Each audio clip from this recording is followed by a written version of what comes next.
मैं डॉक्टर श्याम विहारी मिश्र, assistant professor M.Ed विभाग, संत Tulsidas PG college Kadipur Sultanpur. आज शैक्षिक अनुसंधान के अंतर्गत मैं आपको न्यादर्श के बारे में कुछ बताने जा रहा हूँ। न्यादर्श जनसंख्या की प्रत्येक इकाई का अध्ययन करना काफ़ी श्रमसाध्य एवं समय लेने वाली प्रक्रिया है। अतः श्रम, धन एवं समय की बचत करने के लिए न्यादर्श का प्रयोग किया जाता है ताकि संपूर्ण जनसंख्या का वैज्ञानिक एवं सही अध्ययन हो सके। किसी भी अनुसंधान को संपन्न करना प्रायः उसके क्षेत्र के विस्तार के कारण बहुत कठिन हो जाता है। इस समस्या के निवारण के लिए प्रायः हमें बहुत सी इकाइयों में से कुछ इकाइयों को चुनना होता है और बहुत सी इकाइयों में से कुछ इकाइयों के चयन में से ही जो चयन किया जाता है वो न्यादर्श कहते हैं उसे। यानी जब किसी जनसंख्या इकाई या वस्तु या मनुष्य में से किसी चर का मान ज्ञात करने के लिए उसकी कुछ इकाइयों को चुन लिया जाता है तो उसे न्यादर्श चयन की संज्ञा दी जाती है और चयनित की हुई इकाई में से न्यादर्श बनता है। कुछ विद्वानों द्वारा न्यादर्श को इस प्रकार परिभाषित किया गया है, जैसे कर्लिंगर के अनुसार न्यादर्श जनसंख्या या लोक में से लिया गया कोई भाग होता है जो जनसंख्या या लोक के प्रतिनिधि के रूप में कार्य करता है। गुड व हैट के अनुसार एक न्यादर्श, जैसा कि नाम से स्पष्ट है, किसी विशाल संपूर्ण का छोटा प्रतिनिधि होता है। एक अति लघु चित्र है जिसमें से कि न्यादर्श को लिया गया है। इस प्रकार इन परिभाषाओं के आधार पर सरल शब्दों में कहा जाए तो न्यादर्श का समग्र जनसंख्या या लोक में से चयन किया जाता है जो कि समग्र का सही प्रतिनिधित्व करता है। न्यादर्श में उन गुणों का समावेश होता है जो कि संपूर्ण जनसंख्या में होते हैं। न्यादर्श की सबसे बड़ी विशेषता यह है कि पूरी जनसंख्या का ठीक ठीक प्रतिनिधित्व करे, इसलिए न्यादर्श चुनते समय बड़ी सावधानी बरतनी चाहिए। अब आते हैं न्यादर्श के प्रकार। न्यादर्श चयन हेतु अनेक विधियों का विकास किया गया है। इनमें मुख्य रूप से दो प्रकार हैं। एक तो संभाव्यता न्यादर्शन और दूसरा असंभाव्यता न्यादर्शन। पहली बात तो ये एक संभाव्यता न्यादर्शन क्या है? जब जनसंख्या की किसी इकाई को न्यादर्श में सम्मिलित करने के लिए उसका संयोग पर निर्भर करे तो चयन विधि को संभाव्यता न्यादर्शन कहते हैं। चयन संयोग पर तब निर्भर करता है जब किसी की इकाई को न्यादर्शन में सम्मिलित करना या न करना मानव निर्माण पर निर्भर नहीं करता है। जैसे कि हम टास को लेते हैं तो टास उछालते हैं, सिक्का उछालते हैं तो उसमें हेड और टेल दोनों आ सकता है। इसमें अपना कोई नियंत्रण नहीं रहता है, किसी का भी कुछ आ सकता है। इसी तरह से पासा है तो पासा में भी हम 6 उसके सिरे होते हैं, 6 नंबर्स होते हैं और जब हम पासा फेंकते हैं तो किसी भी पक्ष में वो गिर सकता है। इसमें किसी तरह का कोई नियंत्रण अपना नहीं होता है। दूसरा है कि जब न्यादर्श चयन में संभावना का कोई स्थान नहीं होता तब उसे असंभाव्य न्यादर्श कहते हैं। यानी कि इसे हम दूसरे शब्दों में कह सकते हैं कि इस न्यादर्श में शोधकर्ता यादृच्छिक ढंग से न करके अपनी सूझ या इच्छा के अनुसार करता है। इसके अंतर्गत शोधकर्ता स्वोद्देश्य निर्णय प्रत्ययन के द्वारा इकाइयों के किसी ऐसे पुंज या पुंजों का चुनता है जो उसकी दृष्टि में आबादी का पूर्णतः प्रतिनिधित्व करते हैं। तो इस तरह से हम ये संभाव्य न्यादर्श और असंभावित न्यादर्श के बारे में जाने। अब आता है कि ये किस प्रकार के होते हैं। जैसे संभावित न्यादर्श जो होते हैं वो 3 प्रकार के होते हैं। पहला है साधारण यादृच्छिक प्रतिदर्शन, जिसको हम कहते हैं सिंपल रैंडम सैंपलिंग। दूसरा है स्तरित यादृच्छिक प्रतिदर्शन, जिसे हम कहते हैं स्ट्रैटिफाइड रैंडम सैंपलिंग। और तीसरा है क्षेत्र या गुच्छ प्रतिदर्शन, जिसको हम कहते हैं एरिया और क्लस्टर सैंपलिंग। तो हम अब अध्ययन करते हैं कि साधारण यादृच्छिक प्रतिदर्शन यानी सिंपल रैंडम सैंपलिंग क्या होता है। साधारण यादृच्छिक प्रतिदर्शन संभाव्यता प्रतिदर्शन का एक प्रमुख प्रकार है, जिसमें जीव संख्या के प्रत्येक सदस्य के प्रतिदर्श के में सम्मिलित किए जाने की संभावना बराबर होती है तथा किसी एक सदस्य का चयन दूसरे सदस्य के चयन को बाधित या प्रभावित नहीं करता है। साधारण यादृच्छिक प्रतिचयन क्योंकि संभाव्यता या संभाव्यता प्रतिदर्शन है, इसमें न्यादर्श के चयन में मानव विवेक का स्थान नहीं होता है। अतः इस विधि में इकाइयों का चयन कुछ यांत्रिक या संयोगिक क्रिया के द्वारा किया जाता है। तो इसके अंतर्गत जैसे मैंने बताया था कि टास है, पासा है, इस तरह से लॉटरी निकालना है, यानी कि हर कि बच्चों को नंबर दे दिया जाता है और उन बच्चों की पर्ची बना करके और किसी डब्बे में डाल दी जाती है और फिर उनको जो है किसी तरह से निकाला जाता है किसी रैंडम सिस्टम से और उसके द्वारा चयन कर लिया जाता है। या बच्चों के नाम की पर्ची बना करके बॉक्स में डाल दी जाता है, जिसे फिशबॉल ड्रॉ कहते हैं, और उसके बाद किसी से उनमें से कुछ जितनी ज़रूरत होती है उतनी पर्ची निकलवा लिया जाता है, तो उसमें किसी का भी नाम आ सकता है। इसी तरह से टिकट तालिका जो है ये LHC टिकट के द्वारा बनाई गई 10,400 नंबरों की सूची है और इस समय बच्चों को जिस नंबर दिए गए हैं काफ़ी ज़्यादा संख्या में होते हैं। इस समय जैसे हम रामचरितमानस में रामश्लाका सारणी दी गई है, उसमें किस आँख बंद करके किसी के अक्षर के ऊपर बिंदु हम पेन रखते हैं और उसके बाद उसके आधार पर हम जो बनता है उसी आधार पर भविष्यवाणी होती है। तो इसी आधार पर इसमें भी जो 10,400 संख्या दी गई है, इनमें भी हम की आँख बंद करके बच्चे से उसको उसकी संख्या पर उंगली रखते हैं या पेन रखवाते हैं और उसके आधार पर जो है न्यादर्श का हम चयन करते हैं। तो ये एक तरह से बहुत ही साधारण यादृच्छिक प्रदर्शन होता है। और दूसरा आता है अब स्तरित यादृच्छिक प्रतिदर्शन, या जिसको हम कहते हैं, जिसको हम दूसरे शब्दों में कहते हैं कि स्ट्रेटिफाइड रैंडम सैंपलिंग। इस तरह के सैंपलिंग में किसी न्यादर्श को जीव संख्या का प्रतिनिधित्व पर्याप्त रूप से करना चाहिए और पर्याप्तता के लिए ये आवश्यक है कि न्यादर्श का मानक विचलन या अन्य विचलन कम हो। इस उद्देश्य की पूर्ति के लिए तथा अन्य कई कारण से जीव संख्या को कभी कभी कम वाई स्तरों में विभाजित कर दिया जाता है।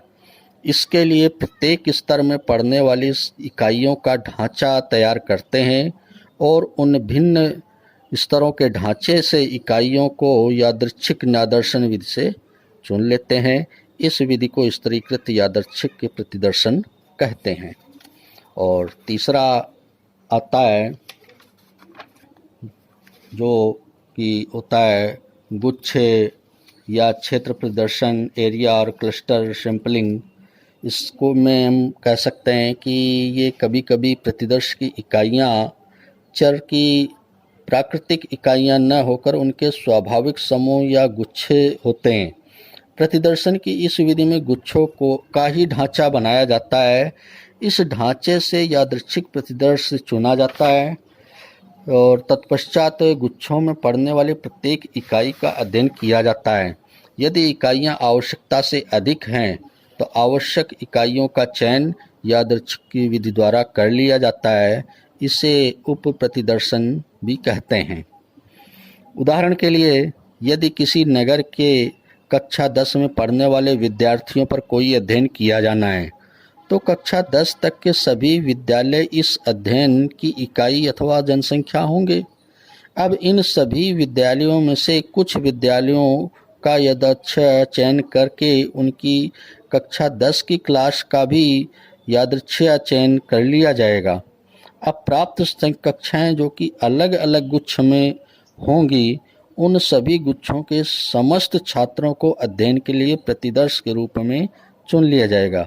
यदि ये प्रतिदर्श अपेक्षित प्रतिदर्श से अधिक हैं तो इन्हीं गुच्छों में से पुनः यादृच्छिक रूप से वांछित प्रतिदर्श प्राप्त कर लिया जाता है। प्रतिदर्शन की यह विधि तब अधिक लाभदायक है जब इकाई तक पहुंचने का व्यय अधिक एवं इकाई के अध्ययन का व्यय कम होता है। तो ये तो हुआ संभाव्यता प्रतिदर्शन। अब आता है दूसरा असंभाव्यता प्रतिदर्शन। असंभाव्यता प्रतिदर्शन को विशेष रूप से हम 5 भागों में बांटे हैं। उनमें पहला है कोटा प्रतिदर्शन, कोटा सैंपलिंग। दूसरा है आकस्मिक प्रतिदर्शन, एक्सीडेंटल और इंसिडेंटल सैंपलिंग। तीसरा है उद्देश्यपूर्ण प्रतिदर्शन, परपोजिव सैंपलिंग। और अगला है क्रमबद्ध प्रतिदर्शन, सिस्टमैटिक सैंपलिंग। और पांचवा है हिमकुंदक प्रतिदर्शन या स्नोबॉल सैंपलिंग। तो सबसे पहले हम अध्ययन करते हैं कोटा प्रतिदर्शन से। कोटा प्रतिदर्शन, जिसे अंश न्यादर्शन भी कहते हैं, इसमें कुल जनसंख्या का स्थिरीकरण उसी प्रकार से होता है जैसे कि यादृच्छिक प्रतिदर्शन में होता है, किंतु इस विधि में शोधकर्ता प्रत्येक स्तर से कोटा अथवा अंश में इकाइयों का चयन अपने विवेक से करता है। दूसरा है आकस्मिक प्रतिदर्शन, एक्सीडेंटल सैंपलिंग। आकस्मिक प्रतिदर्शन में जीव संख्या से संबंधित जो कोई भी इकाई सुविधापूर्ण उपलब्ध होती है उसका प्रतिचयन कर लिया जाता है। यहाँ शोधकर्ता की सुविधा को ध्यान में रखा जाता है। तीसरा है उद्देश्यपूर्ण प्रतिदर्शन, परपोजिव सैंपलिंग।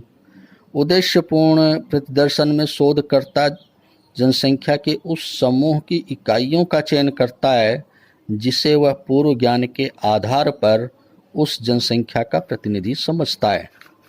और चौथा है क्रमबद्ध प्रतिदर्शन या जो है सिस्टमैटिक सैंपलिंग। क्रमबद्ध प्रतिदर्शन कुछ ऐसी प्रतिदर्शन है जिसमें यादृच्छिकरण का कुछ गुण होता है, साथ ही इसमें असंभाविता गुण यानी नॉन प्रोबेबिलिटी टेरिट भी होते हैं। जैसे कि ब्लैक तथा चैंपियन के अनुसार एक ऐसी प्रतिदर्शन परियोजना जिसमें यादृच्छिकरण के गुण हो, साथ ही साथ असंभाविताशील गुण भी उसमें मौजूद हो, उसे क्रमबद्ध प्रतिदर्शन परियोजना कहा जाता है। उदाहरण के लिए, यदि किसी फैक्ट्री में कार्यरत 1000 कर्मचारियों पर कोई सर्वेक्षण करना हो तो इन कर्मचारियों की एक सूची प्राप्त कर ली जाएगी और इनमें से किसी भी एक कर्मचारी का यादृच्छिक चयन कर लिया जाएगा।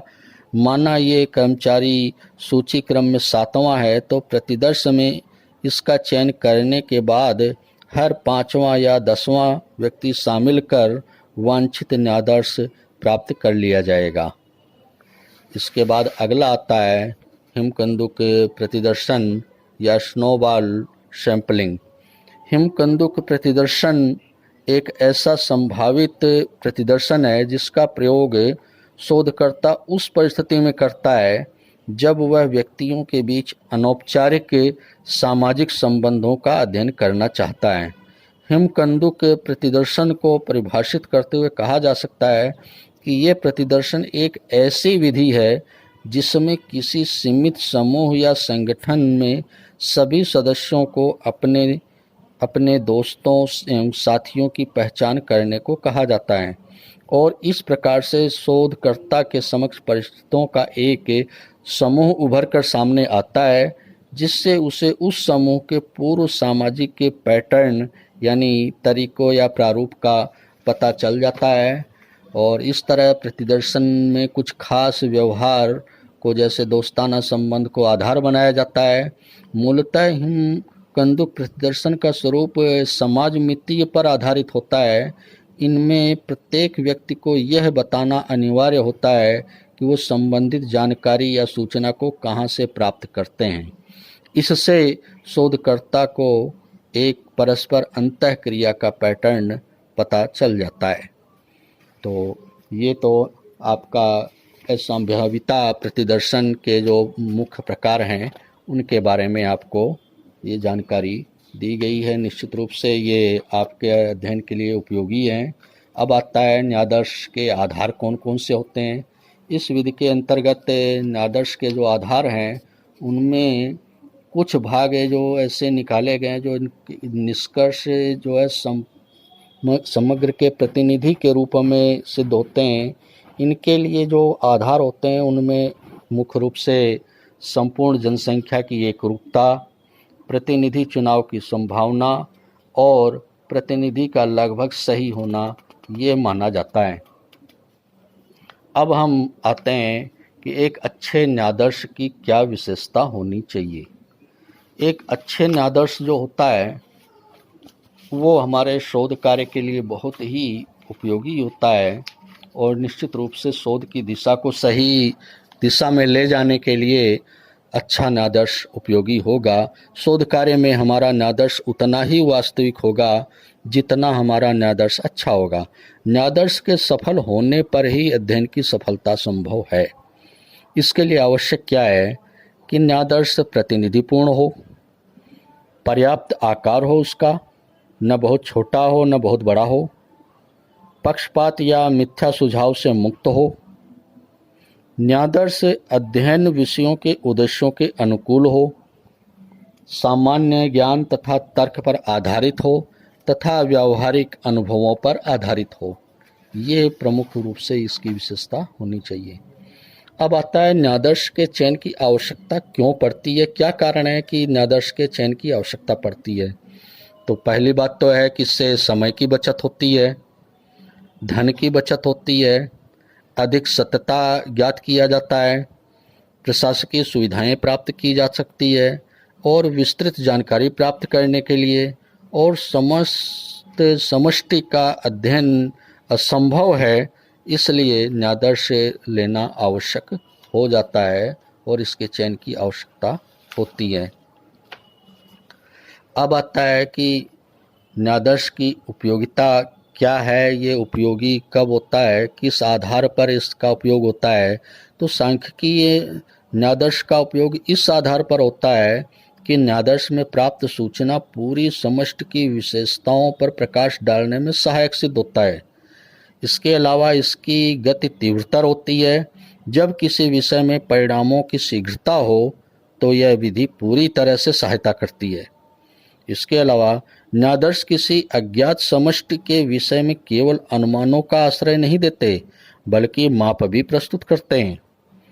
और इसकी उपयोगिता में आगे भी है कि इसका क्षेत्र विस्तृत तथा अनंत होता है, अतः गागर में सागर भरने के समान सहायता प्रदान करता है। ये इसके अतिरिक्त भी इसमें प्रमुख रूप से इस उपयोगिता में कह सकते हैं हम कि जैसे खर्च में कमी करता है। ये सर्वेक्षण में जहाँ बहुत अधिक खर्च होते हैं वहाँ सीमित समय में ये कम खर्च में ये चर प्रस्तुत कर देते हैं और जिससे जो हम डाटा कलेक्शन करते हैं वो सीमित समय में और कम खर्च में उपयोगी हो जाते हैं।